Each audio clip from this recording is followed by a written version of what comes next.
Hi everyone, thank you for joining us for today's webinar. So today we're focusing on stress management in early years and we're really pleased to have you with us today. So my name is Lauren and I'm joined by Nicky and we'll be leading today's session together. So this webinar is designed for early years practitioners, early years managers, and just focuses on understanding stress within early years environments, exploring its impact on wellbeing and practice, and we will share some practical strategies to help you manage stress and create healthier and more supportive environments. So the reason that you may have wanted to join this webinar today is you might be feeling a bit overwhelmed, you may be stretched thin at times in your role, or you've noticed stress building up in your team or also in the children that you work with as well. So like I said, we'll be discussing some practical strategies to create a calmer, more manageable environment.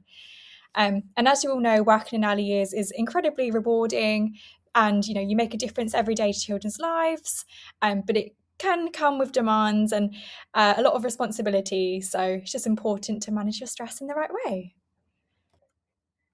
So today we will explore what is stress, situations that can cause stress, how stress can affect practitioners and practice practical ways to manage stress, how to build resilience and seek support. And the aim of today's session is to raise awareness and provide you with useful strategies to support wellbeing in early years environments. So first of all, we'll talk about what is stress. So stress is the feeling we experience when the pressures placed on us are greater than our ability to cope. So in early years, stress can develop because we're balancing many responsibilities at once. These responsibilities could be caring for children's physical and emotional needs, supporting their learning and development, also completing observations, assessments and planning, but also all of our safeguarding responsibilities. There's also lots of different sort of stress that comes with talking to parents and managing behaviour and working collaboratively as a team. A certain amount of stress can be positive and it can motivate us to stay organised and meet deadlines and remain focused. But when stress is ongoing, it feels overwhelming, it can negatively impact our well-being, our confidence and our performance in the setting as well. So let's look at what can cause stress in early year settings. So stress can arise from many different areas of work and life, as in your personal life as well. So let's first of all concentrate on workplace pressures. This often is one of the biggest causes of stress for practitioners. And examples may include heavy workloads, large amounts of paperwork, observation and assessment, deadlines, staff shortages, that's massive, and covering like additional responsibilities that you wouldn't normally do. And Ofsted inspections is really impactful because we often feel very stressed around that time. And meeting compliance requirements, supporting children with additional needs you might not be used to. Managing challenging behaviour is also a key point to consider.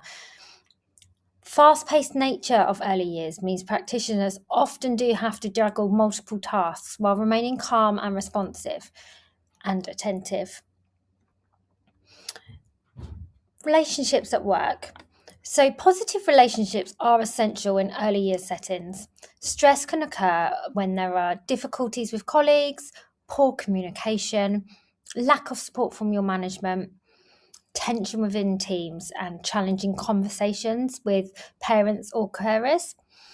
Now, because early years does rely heavily on work and teamwork, difficulties in professional relationships can have a significant impact. And when you think about the amount of time you're with those people, it's why it does have a huge effect on your stress levels. So now we're just going to move on to personal pressures. So stress outside of work often does affect how we cope at work.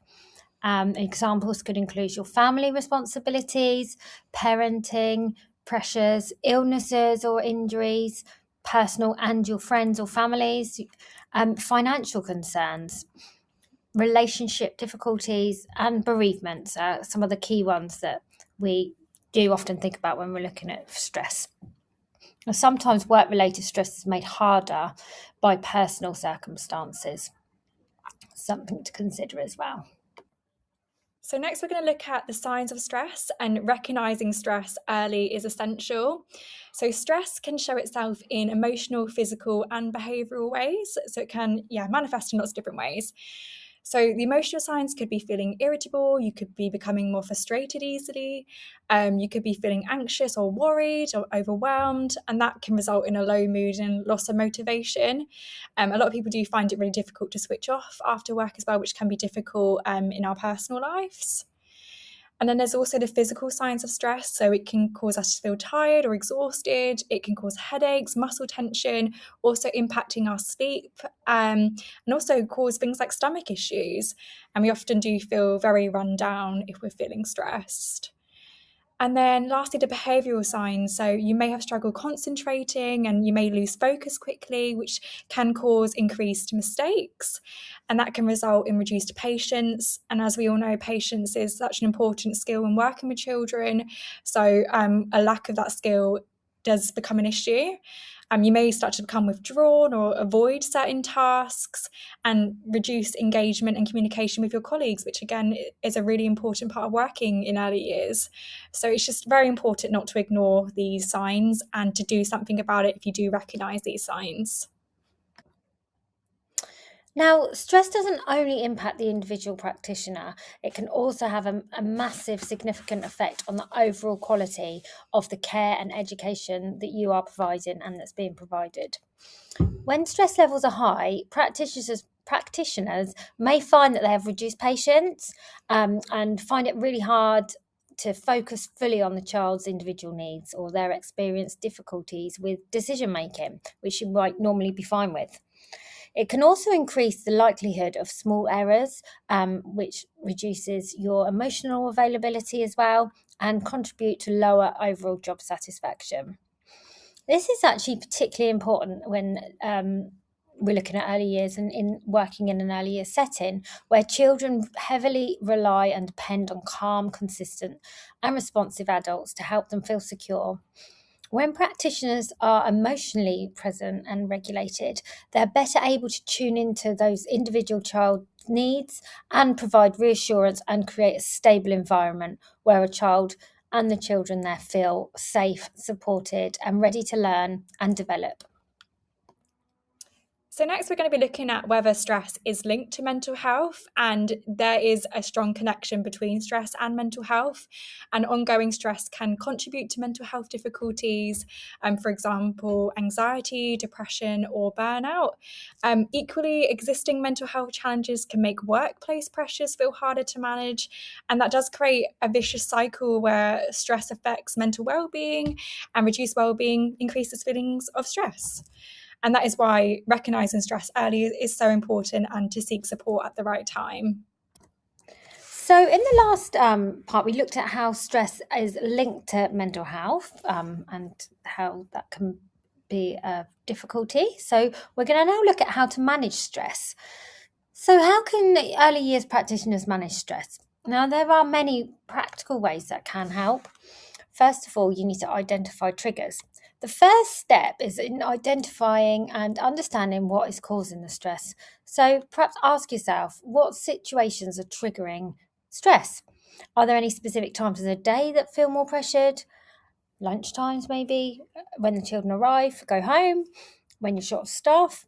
Are certain tasks overwhelming for you? Is the workload realistic? Awareness allows us to identify solutions. So, organise your time. Good organisation can reduce pressure significantly. Perhaps write yourself a to-do list even before you get up in the morning.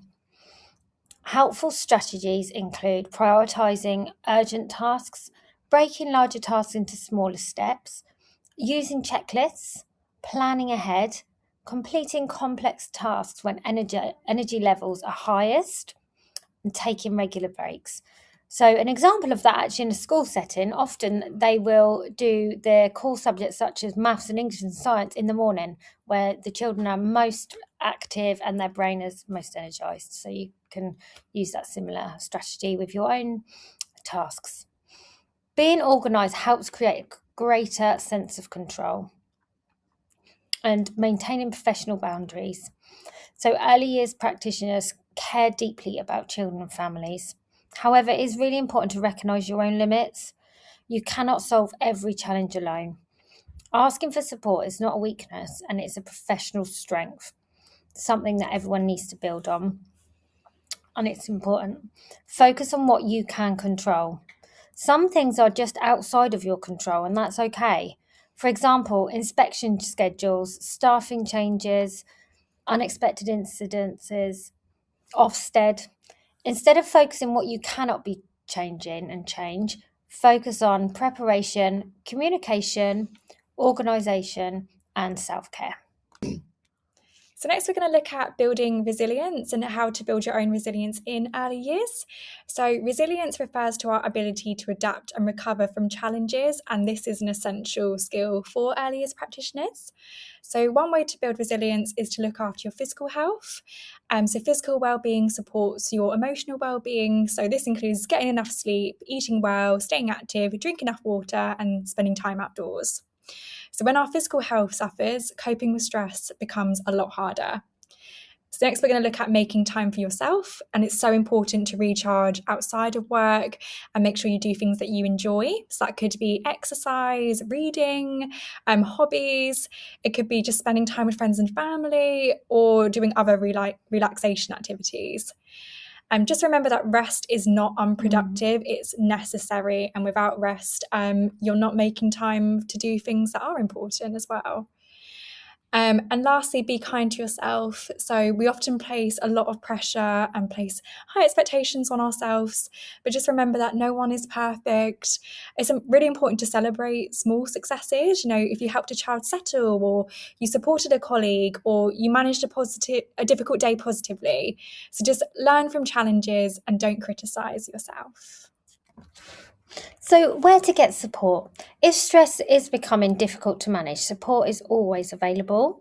Friends and family, they can support you.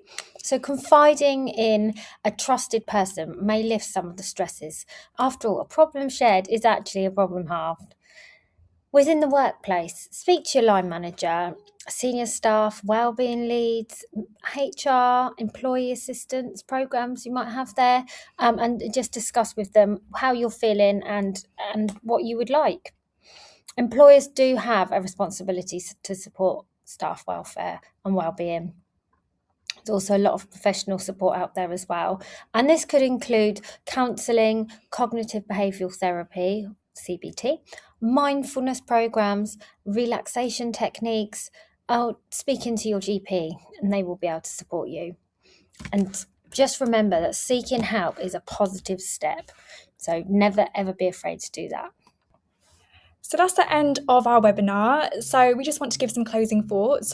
So managing stress is not just about personal well-being, it directly impacts the children in our care.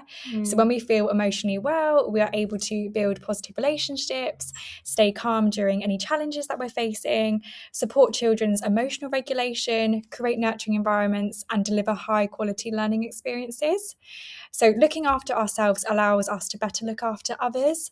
And because we spend so much time nurturing and supporting others in early years, this is so important. So by recognising stress, managing it effectively, and seeking support when needed, we are protecting our wellbeing and ensuring that we can provide the best possible care for children. So thank you so much for listening to today's webinar, and we hope you've learned something today. Thank you. Thanks. Bye. Bye.